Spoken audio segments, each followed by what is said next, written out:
A lot of people that walk through, actually, most people that walk through won't be able to afford the houses that they walk through, but that doesn't mean True. they don't buy. Yeah. Well, come on, role play with me. Okay, Um, go. you just see some me walking by, and you're at your booth, and what do you say? I would start by asking them a question to kind of engage them. The typical boring one would be, what did you think of the home? Yeah. Something better would be Good calling out, morning. morning, Priscilla.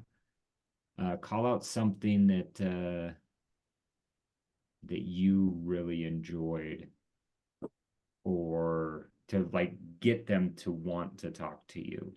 Like, Oh, like where are you from? yep, yep, that could work. I was thinking very house specific.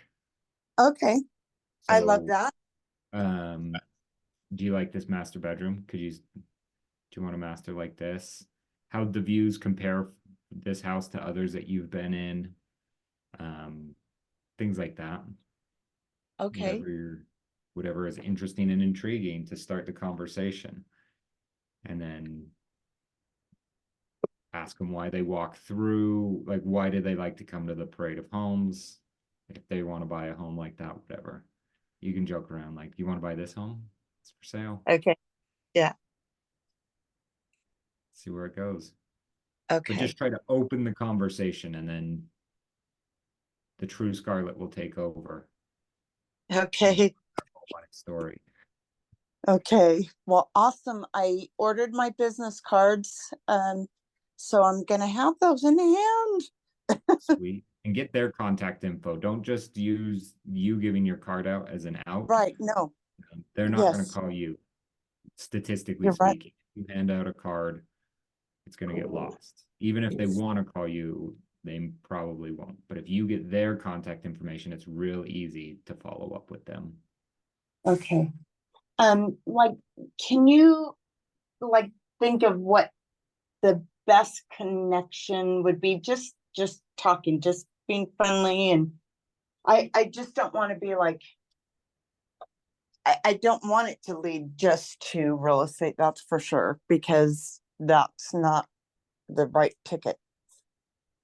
Yeah. So yeah. Well, I'm not too worried about you, Scarlett. You're very friendly and you'll talk about everything as well. So I think you'll be just fine. Ask them a few questions. If they liked it, would they live in this area? How would they like Okay. to drive it here in the winter? Whatever you want to do. Okay. Thank you. Yeah. Hey Cameron, sorry, I've been a little MIA last week. It's Priscilla. And so I had family in town for a week, so I was like going crazy. But you're back. That's the Yeah, I'm important back. part. I'm back today. Beauty of real estate. You can go MIA for a minute, but then you got to come back full force. Yes, I'm back. Yep. Yep. I Okay, I think like I'm that. gonna add what is it? Like tour guide to my resume because our family had such a good time, like every day took them to do something like and they were like, "Oh my God, you really know Utah." Just you wait until you drive by and you're like, I've walked through these houses. I've walked through this house. Yeah. Who lives there? Yep. Yes. Hey, Corbin, I didn't text you back, but I want to tell everyone the same thing in front of the group. So Corbin has a lead on commercial, which is awesome. Commercial is a completely different animal. You can do it if you would like. I would suggest having some sort of experience in it because I do not. If you want to refer it out to a commercial agent, we have a handful that are really good here in the office. If you want to like partner up with them and learn, they'd be willing to do that as well. So you can kind of take it however you want to do, and you're kind of calling the shots because you have the lead.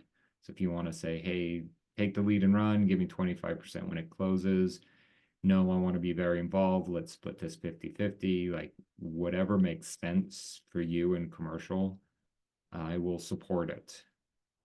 I just probably won't teach you very much because I have never closed a commercial deal myself. Is that the one in Manti? Sorry, I saw something. No. Corbin, where's Okay. yours? You had. Yeah, so it's a commercial deal with a company. It's like my grandfather's company. They need a bigger space. And the space, one of the buildings that they're in, their lease, I guess the owner is debating if he's gonna knock down the building. And they do government contracting, so they need to keep things moving. So they just want to be looking right now and either, well, hopefully wanting to buy a building, or if not, get a lease set up. And there's a building right next door that's listed with Colliers, but they're showing it as lease, but we're gonna see if they're open to selling. But I do have a buddy that is working at Colliers, so I've been like communicating through him, but he might actually help me with that, like the setup of that deal, if anything. So Yeah, and we have some good commercial agents in here. The funny thing is commercial real estate's a little more Wild West. And it's funny because we might transition a little more like that. A lot of the listings aren't like out there for people to see. yeah, that's what I'm finding out. Yeah, It's so a lot of crazy. it is like the relationships that you have with agents, calling them, seeing what they have, things like that. And then commissions, you have to ask them, call them, figure all of that out. So it's a little more of what we're going to head towards with residential, where people are like, hey, by the way, what are you going to pay me, if anything? So we'll see how that kind of switches up come August, if that's when it really is. Sounds good. Yeah, Yeah, but today, if you come into team meeting, I can introduce you to a couple of the guys that actually know commercial. Yeah, That would be good to chat with, see if they can help you out, either guide you or kind of take the reins and steer things. If you want yeah, to be involved, and might as well be involved. Worst case scenario, you're going to learn a whole lot, and best yeah. case, you get paid a whole lot. So it'll be Well, nice. sweet. Yeah, I think it'll be interesting, especially since would technically be my first like deal. I've had a bunch in the pipeline, but everything either they're not fully ready to get pre-qualified, or they just decide they don't want to buy right now. Yeah. So Yeah, we'll keep in interesting. touch with those people, because one day they're gonna flip and they'll all of a sudden be like, I'm ready, let's go. Yeah, If you're not top of mind, if you're not in their face, then they might not be there. And sometimes Yeah. they just need a little bit of a push. Like I would have 0 children right now if it wasn't for a push from my wife saying we should have children. And then she pushed too hard. Now we have 5. So sometimes it's scary. So you don't want to jump into something like that. So sometimes that's what it is. It's that change where most people, their personality doesn't like change. You gotta yeah, give them a little push. And that's really where the salesman comes in or saleswoman in real estate. Like we don't need to sell houses. That's the easy part. You almost have to sell people that they're going to make a good decision by buying or selling right now. And sell them to meet with you rather than anyone else. And if you do those kind of things, homes sell themselves. When you walk into the right house, people will be like, yep, this is the one. And it makes it easy. Sales comes from actually selling yourself a little bit. yeah. So I got a question. And I know you've covered this before. I probably should have been paying more attention. But I've got an offer on a piece of property, and it's a decent offer, but I've got quite a bit of interest going on. So I kind of like to they put a deadline to respond of today, and I'd like to kind of wait to see if anything else comes in the next couple days.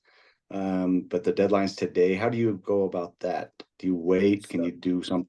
Yeah. Yep, you can do whatever you want. So the deadline is to accept the offer, right? So if you were going to accept the offer as is, that's when you have to do it by then. If you don't do it by then, you can always do a counter offer that says anything. But I don't have to counter by that deadline, right? Nope. Okay. And you can even counter and really say nothing in the counter offer. Like you could say the counter offer is we agree to all the terms.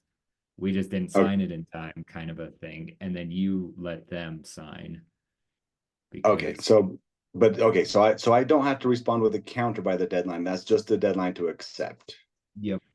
So if Okay. you're gonna counter, I always like to be nice and give people an update, right? If they're like, tell Yeah. me today at noon, by like 11 or 12 o'clock, I want to give them an update of what I am planning to do, right? Yeah. With you kind of just waiting a little bit, you might want to be super vague, just to kind of see what else comes in.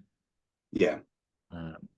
But oftentimes I'll blame the sellers, like, oh, they're just dragging their feet.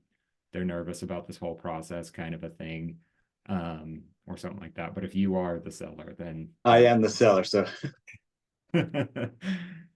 um, but yeah, like I often won't accept an offer on Friday because yeah. why would we not just see what Saturday holds, especially if it's the first week.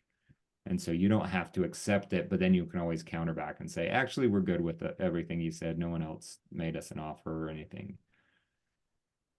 But then because Okay. you have an offer in hand, as you get these rumors of offers, you can play that up like, hey, we have an offer.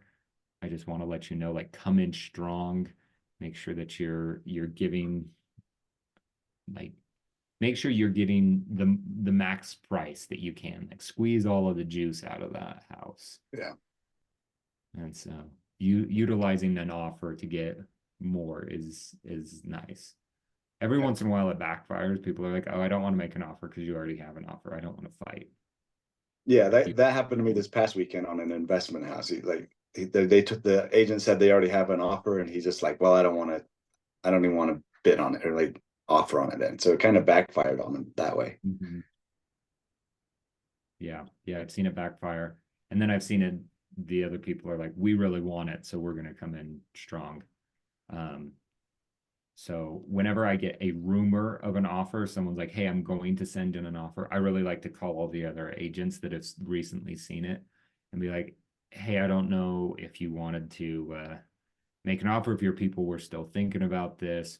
We've had interest. Someone says they're making an offer. I just want to make sure that you get a chance if you want to. I do not have an offer in hand. So you can still have a chance to be the only offer. Things like that work really well. Okay, thank you. Yeah. Good old psychology games of real estate.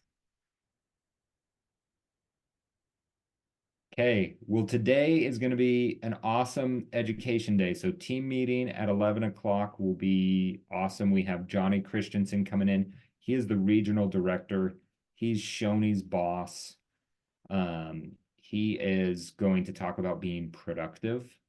And then right after him, probably while we're eating lunch, we have the regional technology director. So like it's not really Hunter's boss, but like Hunter 2.0 is coming in to talk about building out like a touch campaign, a marketing campaign for through Command and other CRMs to really stay top of mind for all of your clients and how you can use technology.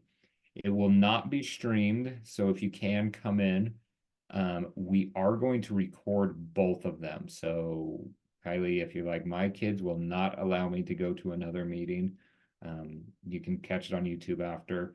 if you want to be interactive, definitely show up. It'll be worth it. And then I'm pretty sure there's lunch. So go make some phone calls this morning. If you want to come do a little script practice and then get on the phones, come pop by and we'll start making some calls. Otherwise, I'll see you guys all at 11. Have a great one.